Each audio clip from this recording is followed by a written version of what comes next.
tak terangno kae kula nate maca teng hadis niku. Malaikat iku ya payah. Ya keselen jadi sapa malaikat boten niku. Kula nu gadah wiridan sering tak waca tapi arang-arang. Kok nak tak waca terus malaikat sambat ning pangeran jare ra kelar nyatet.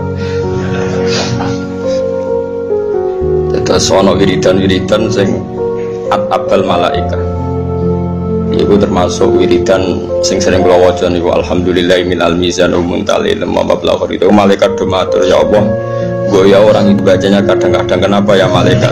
Karena saya harus mencatat sak kebai langit sampai nopo. Goya jo sering-sering. Awalnya tak waca sakulan pisan. Niku toleransi kula mbek napa? Malaikat. Kula niku empati ngono. Jadi malaikat itu ya kesel kan, asal liyane pangeran itu ya kesel. Cuma kesel malaikat itu ya ora kaya kesel iku tapi Assalamualaikum warahmatullahi wabarakatuh. Bismillahirrahmanirrahim. Ashhadu an la ilaha illallah wa ashhadu anna Muhammadar Rasulullah. Allahumma salli ala sayyidina Muhammad wa ala ali sayyidina Muhammad. Rabbi israh li sadri wa yassir li amri wahlul 'uqdatam min lisani yafqahu qawli. Amin.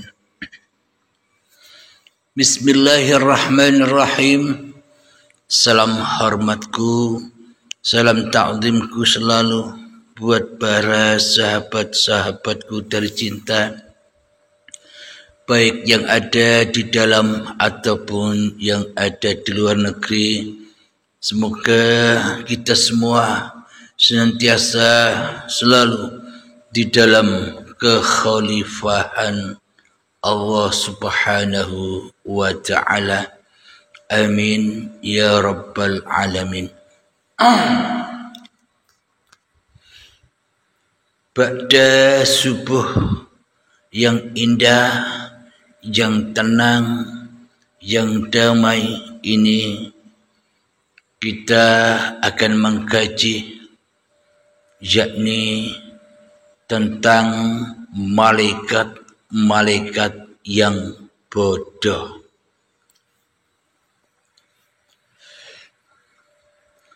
Kita ketahui bersama di dalam surat Al-Baqarah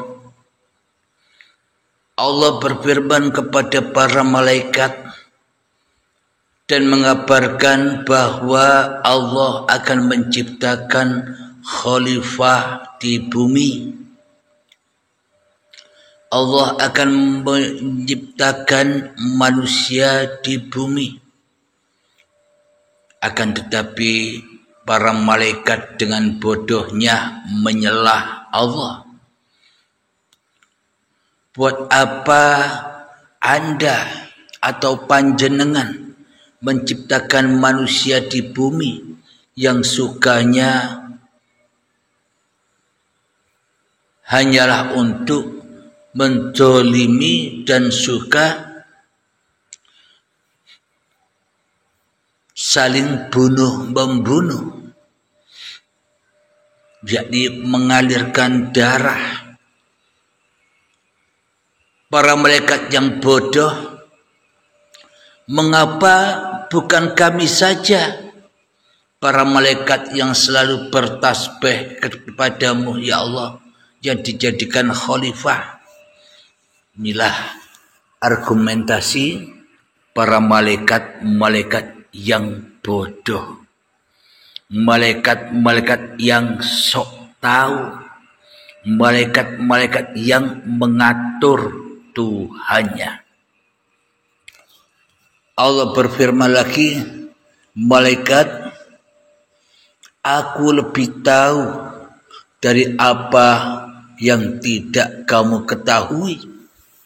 Itulah jawaban Allah kepada para malaikat yang bodoh ini.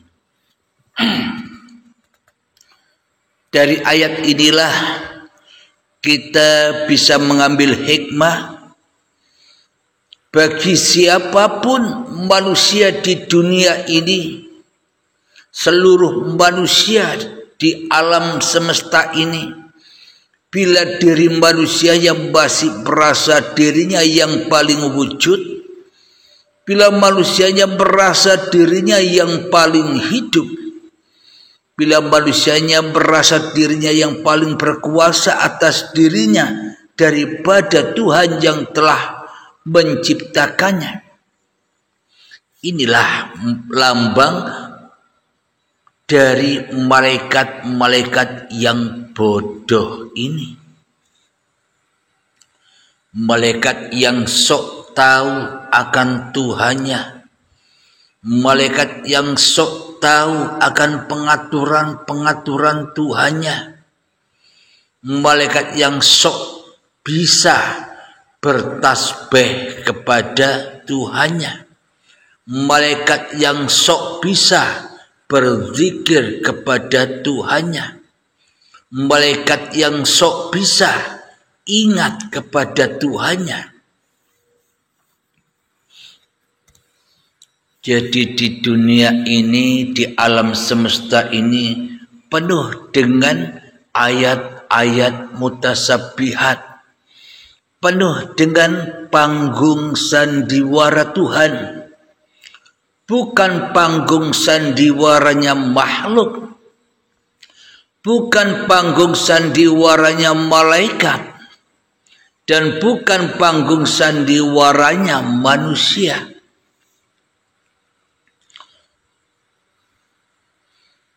Karena manusianya selama ini menganggap hanya dirinya lah yang mampu bersandiwara di muka bumi ini.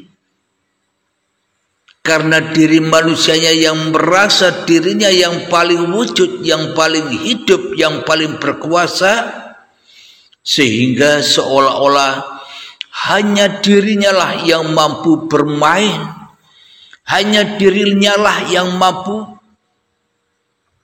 bersandiwara di dunia ini, hanya dirinya lah yang sok tahu mengatur-ngatur Tuhannya, hanya diri manusianya lah yang merasa bisa berzikir, hanya diri manusianya lah yang merasa mampu untuk ingat Tuhan. Inilah kumpulan-kumpulan lambang-lambang dari malaikat yang bodoh, yang sok tahu akan kebaikan-kebaikan yang mana selama ini kebaikan-kebaikan yang dilakukan hanyalah kebaikan hawa nafsunya sendiri. Kata siapa para malaikat tidak punya hawa nafsu? Apa manusia yang punya hawa nafsu? Buktinya ketika Allah berfirman kepada para malaikat menyelah, mengatur, ngajari Tuhan. Buat apa menciptakan Adam? Buat apa menciptakan manusia yang saling bunuh-membunuh, yang suka mengalirkan darah? Ini kan seolah-olah malaikat ngajari Tuhan, seolah-olah Tuhan tidak tahu, seolah-olah Tuhan muspro, sia-sia bila hanya menciptakan Adam yang suka dolim, yang suka bunuh-membunuh itu. Dan seolah-olah para malaikat merasa lebih mulia daripada Adam.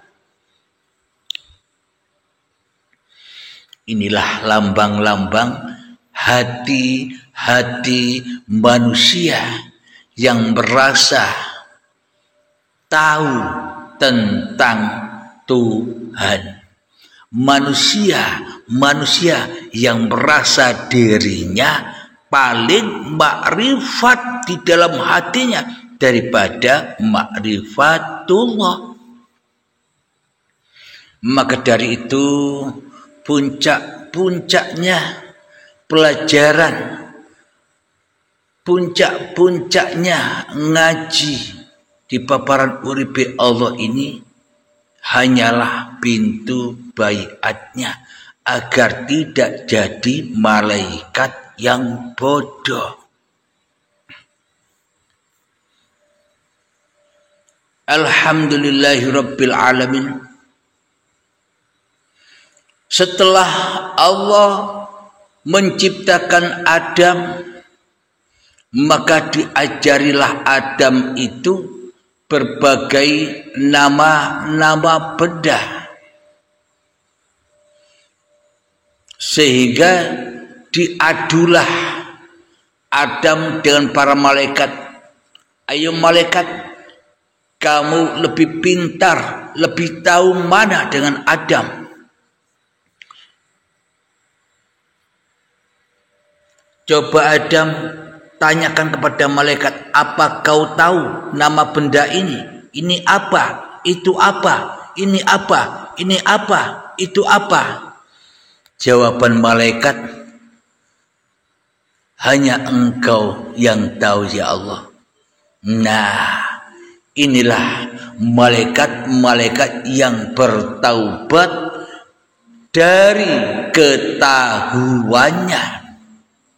Malaikat-malaikat yang bertaubat dari merasa makrifatnya. Malaikat-malaikat yang bertaubat dari rasa taunya, dari rasa mulianya, yang merasa lebih mulia daripada Adam. Nah, jadi disinilah ketika malaikatnya merasa dirinya Adam tidak tahu apa-apa, itulah kemuliaan malaikat. Sama halnya manusia, bila manusianya merasa tahu apa-apa, maka tak ubahnya manusia ini manusia yang terbodoh, manusia yang paling bodoh. Bila manusianya tahu apa-apa, minimal manusia tahu siapa dirinya, bahwa dirinya manusia, itulah manusia yang terbodoh.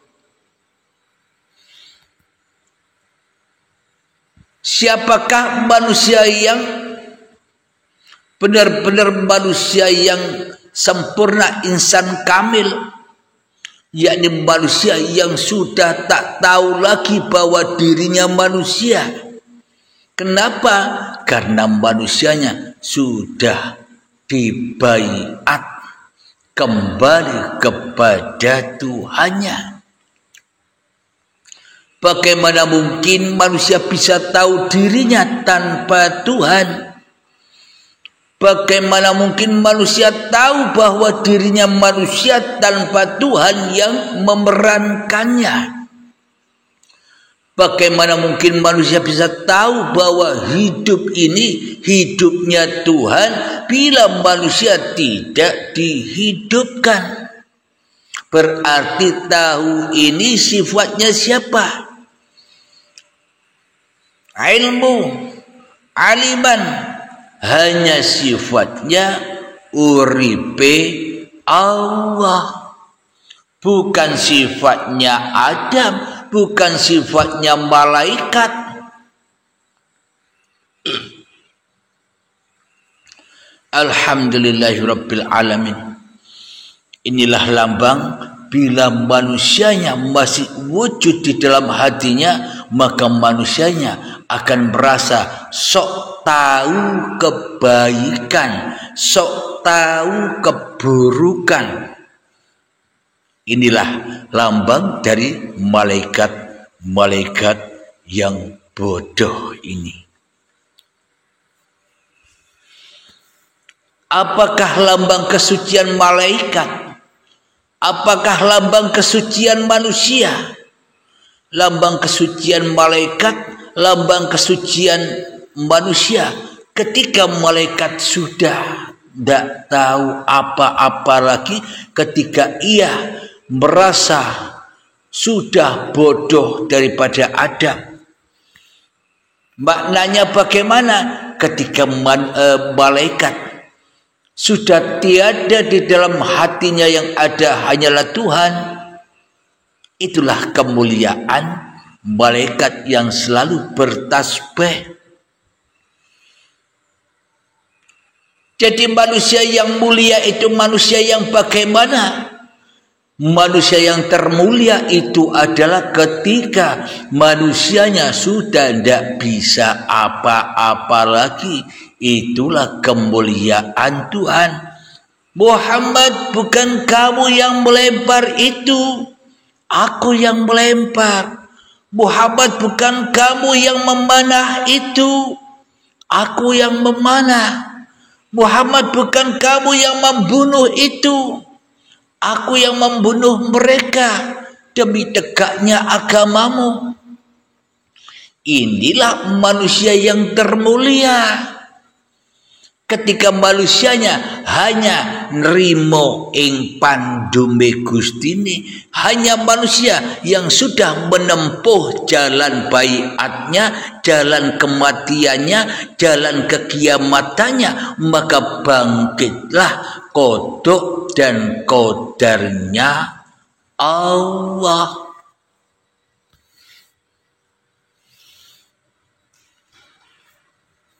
Jadi hari kiamat manusia inilah tanda bentuk manusianya masuk agamanya Allah. Dengan kebangkitannya pasti otomatis sahabat-sahabat yang sudah baiat itu otomatis lillah semuanya, tak akan terkena dosa lagi, maksum, terjaga dari hal-hal yang selain Allah.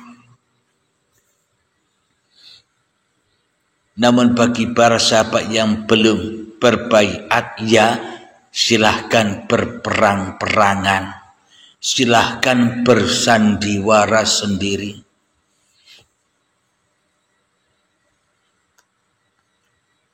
Karena bila manusianya yang masih merasa bersandiwara, bila manusianya masih merasa paham, merasa ngerti, ya sama dengan malaikat yang bodoh, yang sok mengatur-ngatur Tuhan, yang sok menjaga Tuhan.